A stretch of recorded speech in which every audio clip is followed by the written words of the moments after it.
最大嘅問題喺佢哋嘅英文薄，大到最後咧，當然就係已經係超過佢主要做嘅嘢。所以嗰度其實係一啲左派報紙嘅退休嘅最好嘅地方，因為唔使做嘢。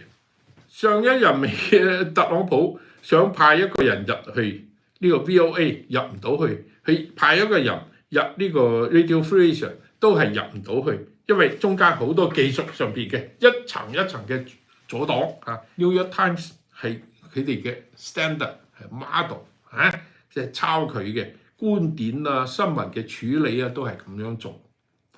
所以當然即係最重要嘅，佢向國會報告嘅，佢哋網站嘅英文嗰度嗰一班人係左派。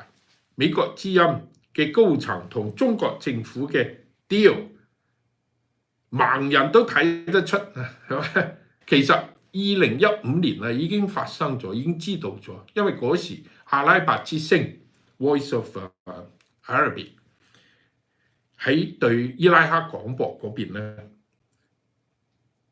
就發現啊好多嗰啲人喺電台上邊講嘅嘢、講嘅評論、報導嘅引述嘅一啲嘢，原嚟全部都係反對美國啊！因為好多人同中東啊一啲組織係有關嘅。佢話因為佢哋帶住幾個 Radio Beijing 嘅人過嚟傾買時段嚟嘅。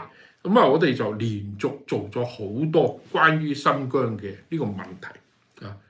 嗰時亞洲電台嘅一個總編輯好強硬嘅打電話同我講，以後新疆嘅嘢你唔準做，仲丟空喺度嘅。